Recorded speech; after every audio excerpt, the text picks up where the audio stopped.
Bismillahirrahmanirrahim. Alhamdulillahirabbil alamin.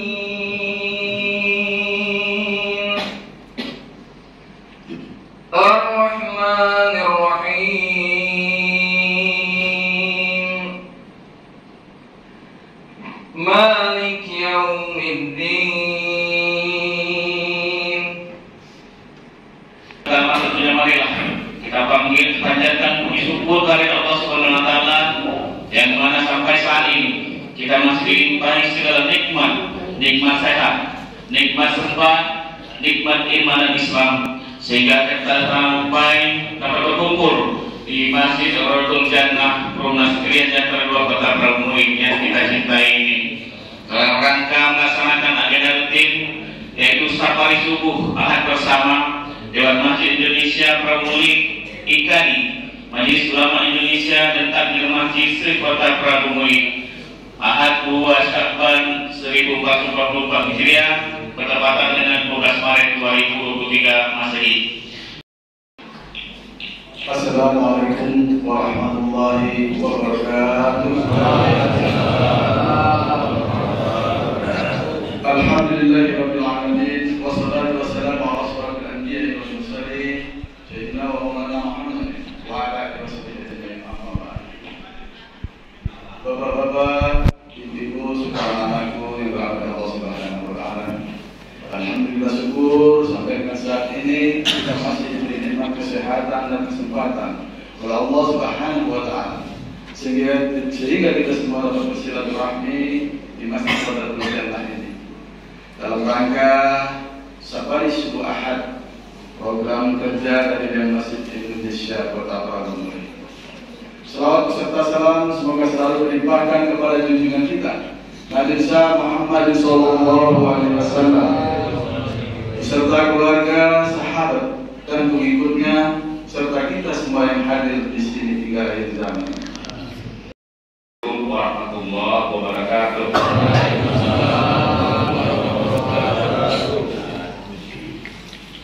Alhamdulillahirabbil alamin wassalatu wassalamu ala asyrafil anbiya'i wal mursalin wa ala alihi wa ashabihi ajma'in. Amma ba'd. Yang kami hormati jajaran pengurus Dewan Masjid, hadir di sini Ketua Ustadzah Pak Haji Daud Tasdi dan yang lainnya, Yang kami hormati para takmir dan para jamaah masjid yang hadir pada subuh hari ini, dan istimewa yang kami hormati jajaran pengurus Masjid Raudatul Jannah yang dikomandani oleh Pak Haji Muhaki yang menjadi tuan rumah kita pada subuh hari ini. Alhamdulillah kita sama panjatkan puji syukur kepada Allah Subhanahu wa taala. Kembali kita dapat dipertemukannya pada subuh Ahad ini dalam kegiatan yang sudah kita buat, dan hari ini adalah menjelang masuknya bulan suci Ramadan. Jadi ada satu kali lagi safari subuh kita, Madura, Majelis Duha Ramadan. Jadi Madura ini, jadi yang ketua rumah selama acara Madura ini agak enteng, dan kasih minum. Ya, lagi kegiatan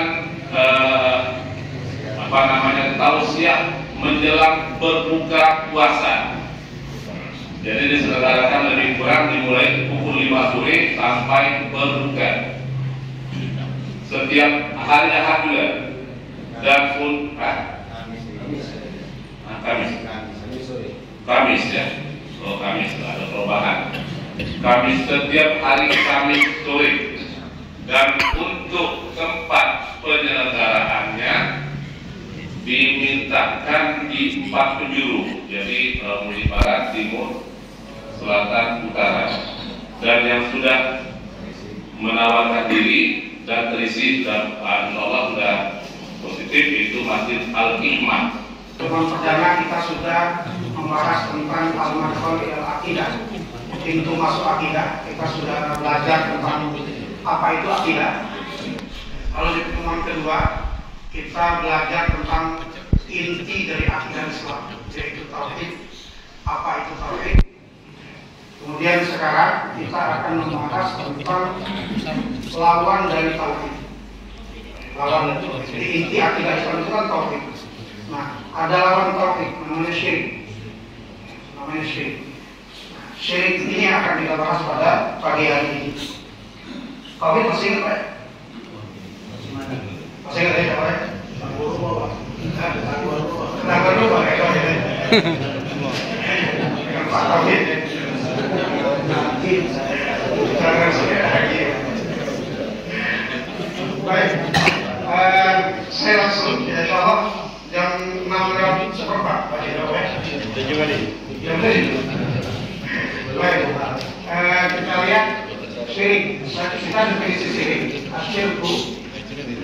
Syirik itu bid'ut tauhid. Saya tuliskan dulu. Syarikul lillah, menjadikan bagi Allah itu sekutu. Jadi meyakini Allah itu ada sekutu. Meyakini Allah itu ada sekutu pada apa? Zat, pada zat Allah. Jadi, meyakini bahwa Allah itu ada sekutu pada zat Allah yang pertama. Maka ada disebut dengan syirkun bidzat. Syirik pada zat Allah. Syirik pada zat Allah. Nah, syirik pada zat Allah ini itu terkait dengan nama Allah yang kemarin sudah kita bahas, yaitu Allah itu Ahad, Allah itu Wahid. Allah itu Ahad, Allah itu Wahid. Nah, ketika orang menyekutukan Allah dalam zatnya ini, maka dia disebut syirik. Syirik. Maka nanti ini agak banyak tersebar ya, Jadi saya jelaskan misalnya begini. Kemarin kita sudah membahas bahwa yang disebut dengan Ahad dan Wahid itu adalah kita yakin Allah itu tidak seperti makhluk. Tidak seperti makhluk. Jadi dalam sifatnya Allah itu mukhalafatu lil hawadits. Allah itu berbeda dengan makhluknya, hal-hal yang baru, berbeda dengan makhluk, mukhalafatu lil hawadits. Nah, ini keyakinan kita, tauhid kita begitu, bahwa Allah itu berbeda dengan makhluk. Oleh karena itu nanti ya Kalau ada orang yang menyamakan Allah dengan makhluk, maka dia terjatuh kepada kesyirikan. Contoh, ada ayat Allah yang mengatakan Ar-Rahman 'alal 'arsy istawa. Ini ayat pasti kita sudah pada banyak tahu, Bapak Ibu sekalian. Allah yang Maha Rahman itu bersemayam, istawa al-'arsy. Itu istawa al-'arsy, di atas singgasana. Allah yang Maha Rahman itu istawa di atas singgasana. Ini yang disebut dalam surah Ali Imran ayat ke-7 bahwa ini termasuk ayat mutasyabihat. Ayat Al-Quran itu kan ada dua. Satu disebut dengan muhkamat, sebagaimana dalam Ali Imran itu ya. Kemudian mutasyabihat.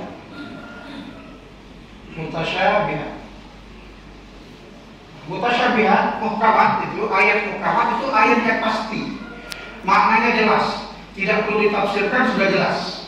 Contoh, Qul huwallahu ahad. Katakan bahwa Allah itu satu, ahad, jelas, tidak bisa diperdebatkan lagi. Katakan bahwa Allah itu satu. Satu itu layak kami dengan tafsir, tidak membutuhkan tafsir untuk memahami ahad itu. Allah itu satu, maka pasti maknanya, sehingga tidak akan terjadi perdebatan. Ada orang membantah satu itu seperti apa, terjadi kebodohan pasti. Ya, kalau ahad itu satu, tidak ahad itu maknanya tidak jelas. Ini salah satu contohnya, Ar-Rahman 'alal 'arsy istawa. Apakah Allah itu istawa, yang dimaksud istawa itu Allah duduk di arsy, ataukah seperti apa maknanya? Nah, dalam hal ini para salafus shalih memaknai ini semua agar tidak jatuh kepada syirkul bidzat ini. Masih nyambung ke sini, Pak. Jadi agar tidak jatuh kepada syirkul bidzat itu ada dua metode para salafus shalih memaknai ayat-ayat seperti ini. Misalnya Allah punya tangan, Allah punya mata, kan jelas disebutkan dalam Al-Quran. Ya. Kalau kita tidak benar dalam memaknainya, kita akan jatuh syirkul bidzat, menyerupakan Allah dengan makhluk, mukhalafatul hawadits. Nah, disebut dengan syirkul bidzat itu. Maka kalau memaknai ayat begini, para ulama itu ada dua metodenya. Pertama, tafwid salafus shalih ya. Ini metodenya salafus shalih. Tafwid itu menyerahkan makna itu kepada Allah. Apa yang dimaksud dengan Allah itu istawa al-'arsy? Maka para ulama salafus shalih menjawabnya dengan kata-kata wallahu a'lam. Wallahu a'lam. Tapi ini bisa dijawab kalau pertanyaannya ditanyakan oleh sama-sama ulama. Satu ulama bertanya ke ulama lain, apa yang dimaksud dengan Ar-Rahman 'alal 'arsy istawa? Maka dia menjawab dengan tafwid wallahu a'lam. Selesai urusan, sama-sama ulama. Tapi kalau yang namanya awam akan difitnah. Apa arti Ar-Rahman 'alal 'arsy istawa? Wallahu a'lam. Yadullah pakai ini, wallahu a'lam. Allah punya mata, wallahu a'lam. Lama-lama ini ustaz wallahu a'lam. Wallahu a'lam ini wallahu a'lam. Karena awam itu butuh jawaban yang lebih menenangkan hatinya. Kalau ulama, karena dia punya ilmu yang banyak, sehingga cukup dengan wallahu a'lam, dia tahu bahwa ada adab pada membahas zat Allah itu ada adabnya, sehingga nggak usah banyak dibahas. Ditakwilkan oleh sebagian salafus shalih, di antaranya Ibnu Abbas, ditakwilkan bagaimana? Dimaknai dengan makna lain yang masih mengandung makna itu. Apa maknanya? Maknanya misalnya sebagian memaknai istawa ini dengan istawla. Istawla itu apa? Istawla itu menguasai. Jadi tidak terjebak pada Allah duduk. Kalau terjebak pada Allah duduk, sebagaimana pembahasan kita sebelumnya, ya, Allah duduk di atas arsy, berarti ada yang lebih besar dari Allah. Apa yang belum sadar? Kursinya, arasnya, dan seperti makhluk itu kalau kita duduk ini Pak, duduk ini kalau duduk saya berdiri, itu pasti ada yang di bawah, ada yang di atas. Ada di bawah, ada atap itu di atas kita ada lantai. Nah Allah itu mukhalafatul hawadits, berbeda dengan makhluk. Kalau kita meyakini itu, kita akan terjatuh kepada syirkun bidzat. Maka ditakwillah Allah itu bukan duduk di arsy, tapi Allah itu menguasai arsy. Nah, ini yang dimaksud agar kita tidak terjebak syirkun bidzat. Nah, ada juga sekelompok kaum muslimin yang memaknainya secara zahir. Secara zahir. Zahir itu, zahir ayat ini menyebutkan Allah itu duduk istawa al-arsy. Ya sudah, Allah itu istawa al-arsy. Tidak usah dipikirkan duduknya bagaimana, apakah di atasnya ada atap, di bawahnya ada lantai, bisa dipikirkan. Pokoknya Allah itu duduk di atas. Tapi menurut ulama-ulama yang tafwid dan takwil, pemahaman zahir ini juga akhirnya terjebak pada syirkun bidzat. Karena meyakini Allah duduk. Kalau Allah duduk, berarti Allah yahtaju ila syai'. Allah itu membutuhkan sesuatu. Apa sesuatu itu? Tempat duduknya. Tempat duduknya. Kalau begini, nyambung kayak gitu ya. Jadi Allah itu kalau begitu akan terjebak pada situ. Banyak Pak yang ini ya. Misal diantaranya juga Allah turun ke langit pertama. Allah turun langit pertama. Turun Allah itu kalau dimaknai seperti turun dari langit, dari atas Sidratul Muntaha turun ke langit bumi, itu terjatuh pada syirkun bidzat. Karena berarti Allah turun. Allah turun. Maka para ulama memaknainya dengan takwil, bukan turun Allah yang turun, tapi rahmatnya yang turun. Begini. Ya. Banyak memang di tengah masyarakat sekarang kalau terjadi perdebatan di medsos itu salah satunya tentang hal ini. Ya, antara tafwid dengan takwil, antara yang memaknai secara zahir. Nah, orang-orang yang meyakini Allah punya tangan, Allah punya mata, Allah punya betis, ya, karena disebutkan dalam Al-Quran, ya, karena memaknai secara zahir, ya akhirnya terjatuh kepada menyelisih ini. Sulit ketemu. Jadi yang ini, ya, karena dia tafwid tapi isbat, kata sebagian besar ulama, mereka syirik karena mujassimah, meyakini Allah punya jasad. Tapi yang takwil, ya, lalu tidak memaknai istawa atau yadun ini sebagai yadun, itu kata mereka mu'attilah, orang-orang yang menafikan zat Allah, yang menafikan sifat Allah, padahal Allah sendiri menyebutnya dalam Al-Quran. Mu'attilah juga kan dari syirik. Makanya kemarin heboh video yang mengatakan soal Asy'ariyah itu kafir dan syirik. Asy'ariyah itu kan takwil. Asy'ariyah itu. Dan akidah sebagian besar kaum muslimin di dunia. Di Indonesia ini rata-rata Asy'ariyah. Ustaz Abdul Somad dan lain sebagainya itu Asy'ariyah semua. Ada ustaz yang mengatakan dalam video Asy'ariyah itu kafir. Ribut, kenapa? Karena mereka mengatakan Asy'ariyah itu mu'attilah, tidak mengakui adanya sifat Allah yang Allah sebutkan dalam Al-Quran, termasuk yadun, Allah istawa al-arsy. Itu seharusnya yang ditakwil, kalau ditakwil berarti menafikan itu. Nah, saya secara pribadi melihat ada ketemunya ini, kedua-duanya ini. Ketemunya di mana? Semuanya yakin Allah itu mukhalafatul hawadits, yakin semuanya.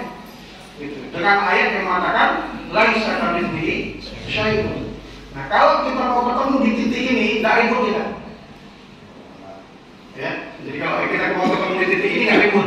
Tapi kalau ngotot masing-masing, ribut, saling kafir mengkafirkan, dan saling syirik mensyirikkan. Itu yang sedang terjadi. Nah, ini berbahaya. Ya, kalau ini ditangkap oleh awam dari umat ini. Ya, kalau sesama ulama, akhirnya bisa berdebat. Menawar, apa gitu? Jangankan urusan akidah, ya urusan fikihnya udah bocor. Ya. Jangan ada rapat ke, nah, ada yang rapat ada yang tidak, geser. Yang sibuk nyari-nyari, yang sibuk geser-geser. Selesai semuanya, bocor gitu. Syirkul bidah. Ya, syirkul bidah. Jadi menyekutukan Allah pada zatnya itu termasuk kesyirikan, menganggap Allah itu ada bentuk tangan, Allah itu seperti makhluk, itu kesyirikan. Nah, di antara yang kedua lagi adalah meyakini bahwa Allah itu ada yang lain. Allah tiga, misalnya. Ya Allah tiga, zat Allah itu ada tiga. Zat Allah ada tiga, zat Allah ada banyak. Sebagaimana dulu orang-orang kafir Quraisy ada 360 berhala. Lebih repot Pak, menyembah 360 berhala. Berhala ini 360. Nah, kalau kita kan cuma sikap. Nah itu juga kesyirikan, itu syirkul bidzat juga. Itu syirkul bidzat. Berikutnya adalah syirkul sifat. Syirik pada sifat-sifat Allah. Misalnya Allah itu mengetahui yang gaib. Allah katakan wa ma ya'lamul ghaiba illallah. Dan tidak ada yang tahu dengan yang gaib itu kecuali Allah. Jadi Allah itu adalah tauhid esa dalam mengetahui yang gaib. Tidak ada yang lain yang mengetahui yang gaib itu kecuali Allah. Kalau ada yang meyakini bahwa ada yang lain mengetahui yang gaib itu, ya, maka dia terjatuh pada syirkul sifat. Contoh, jadi saya paling banyak anak indigo. Tahu indigo ya? Jadi yang dianggap bisa melihat masa depan. Bulan Jin bisa melihat masa depan, bulan Desember bisa. Ini indigo. Dan paranormal. Karena tidak kembali tidak normal. Ini disebut paranormal. Atau orang-orang pintar disebut orang pintar karena yang datang orang punya. Jadi itu meyakini bahwa mereka itu tahu yang gaib, sudah dia jatuh pada syirkul bidzat. Karena Allah hanya Allah yang tahu. Dalam sifat Allah itu hanya Allah yang tahu yang gaib itu. Al-Quran menegaskan wa ma ya'lamu al-ghaiba illallah. Tidak ada yang tahu yang gaib itu kecuali Allah. Jadi dukun-dukun dan sebagainya yang tahu. Tukang sihir dan yang tahu. Karena indigo tidak tahu. Rasul tahu. Tapi sebatas yang Allah beritahu. Karena Muhammad SAW itu adalah Rasulnya. Para Rasul itu adalah utusan Allah, maka diberikan pengetahuan sebagian yang gaib. Tapi Allah yang beritahu. Rasul tidak tahu sebenarnya, tapi diberitahu oleh Allah SWT. Nah ini syirkul bidzat. 5 menit lagi, saya persingkat yang ini. Aufil af'al, ya, mensekutukan Allah dalam af'al, perbuatan Allah. Contoh, Inna Allah huwa razzaqu dzul quwwatil matin. Sesungguhnya Allah itu huwa razzaq. Allah itu pemberi rezeki, maha pemberi rezeki. Jadi yang memberikan rezeki itu semuanya Allah. Jadi memberikan rezeki itu semuanya Allah. Kalau meyakini ada selain Allah yang memberikan rezeki, maka dia jatuh pada syirkul fil af'al. Kalau dia meyakini bahwa ada selain Allah yang memberikan rezeki, dia yakin dagangannya yang memberikan rezeki, dia yakin pelanggannya yang memberikan rezeki, dia yakin bosnya yang memberikan rezeki, sehingga takut betul dia untuk menentang bosnya meskipun menentang Allah dan Rasulnya. Kata bosnya tadi dulu semuanya, urusan ini. Dia ikuti karena takut rezekinya terputus karena bosnya mengatakan begitu. Yang begini jatuh pada syirkul af'al. Akhirnya dia melihat sarana itu sebagai tujuan. Ya, sebagaimana yang kemarin sudah kita katakan, ya, di sini juga sudah pernah dibahas, karena di sini juga kita kajian akidah setiap bulannya. Ya, anak kecil yang disuruh matikan lampu pakai sabun disapar. Setiap hari kan dia matikan lampu. Sampai dia yakin bahwa yang mampu mematikan lampu itu cuma saklar. Jadi yang mampu mematikan lampu itu cuma saklar. Siapa yang mematikan lampu? Saklar. Para tukang PLN tertahu. Ya kan memudahkan sih. Nah kita tuh begitu. Setiap kali kita datang duit dari situ, akhirnya kita mengatakan daganginlah yang mendatang rezeki. Anak pun makan aku, anak dagang. Ya kan? Begawi gitu. Kalau kita khawatir betul. hilang pekerjaan itu karena kita meyakini anak pun akan kawin. Akhirnya apapun yang dikatakan oleh bos itu yang kita lakukan. Mau bertentangan dengan Allah dan Rasulnya ada masalah. Karena inilah sumber rezekiku. Gitu. Nah itu jatuh pada syirkul fil af'al. Syirkul fil af'al. Sama lagi yang dulu viral apa namanya awang hujan. Awang hujan yang bisa mendatangkan dan mencegah hujan. Itu juga masuk syirkul fil af'al. Kenapa? Karena yang menurunkan hujan siapa? Allah jelaskan dalam Al-Quran ya, bahwa Allah yang menurunkan hujan sebagai rezeki bagi kita semua. Nah, kalau ada yang mengaku dia bisa menurunkan atau menahan hujan, dan itu pada syirik. Nah ya, sekali jadi itu. Kemudian yang terakhir, asyirku fil ibadah. Syirik dalam ibadah. Syirik dalam ibadah ini yang paling mudah. Datang ke kuburan, menyembah kuburan, menyembelih sapi di kuburan. Ya. Jadi persembahan kepada kuburan itu sebagai ibadah. Sebagai ibadah. Atau di Prabu masih yang beda. Maksudnya apa? Cuma pasti bukan jamaah masjid. Ini bukan yang belum kajian lagi.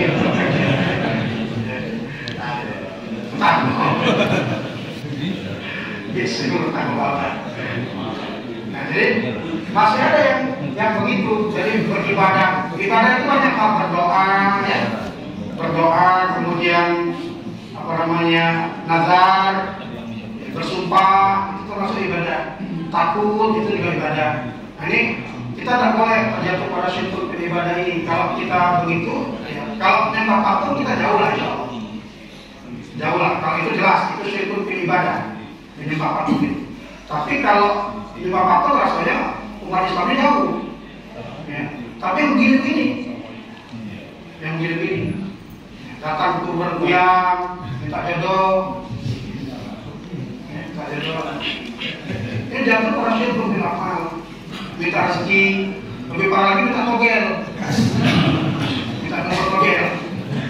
Nah ini terjadi. Nah ini syirkul fil af'al. Cuma jangan salah paham, nanti mungkin next kita bahas syirik ini secara kualitas besar dan kecilnya.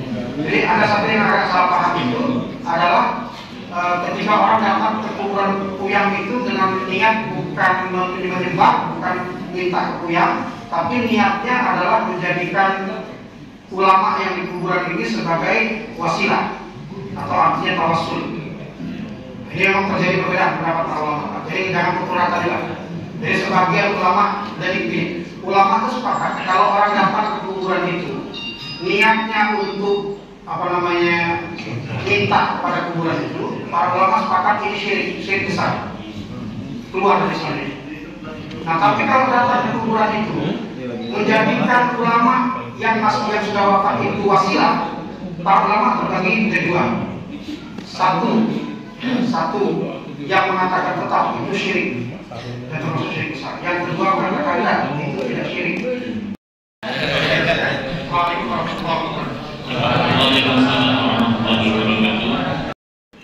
Allahumma la sahla illa ma ja'altahu sahla wa anta taj'alul idza syi'ta sahla. Bismillahirrahmanirrahim. La yadurru ma ismihi shay'un fil ardi wa la fis sama' wa huwas samiul alim. Allahumma ikfina bi halalika an haramika wa aghnana bi fadlika amman siwak. Allahumma inna nas'aluka ridhaka wal jannah wa na'udzubika min sakhatika wan nar.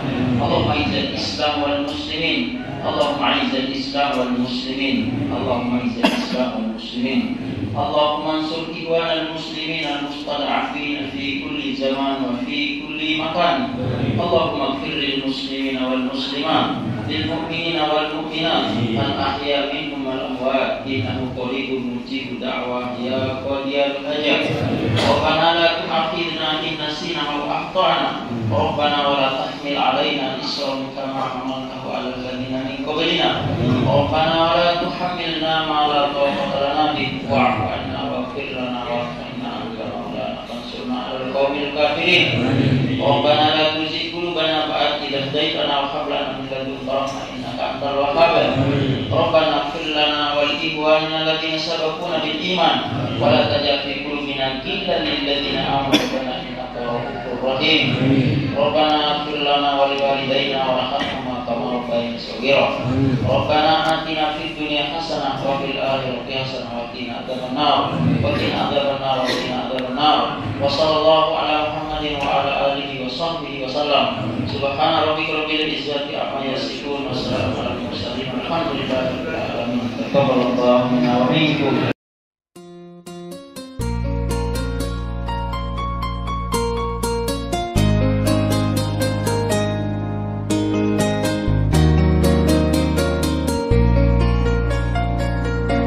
Jaga-jaga 5 waktu, semuanya cepat berlalu. Duhur, asar, maghrib, isya, subuh. Bekerja dan berusaha, jangan lupakan ibadah. Malam tahajud dan pagi duha. Lelaki tak bekerja namun tanpa berdoa, itu tiada guna. Kita selalu berdoa namun tanpa usaha, itu sia-sia. Perbanyaklah berdoa, semangat berusaha, tawakal ala Allah. Jatuh bangun biasa namun jangan menyerah, tetap bersabarlah. Jaga-jaga 5 waktu, semuanya cepat berlalu. Zuhur, asar, maghrib, isya, subuh.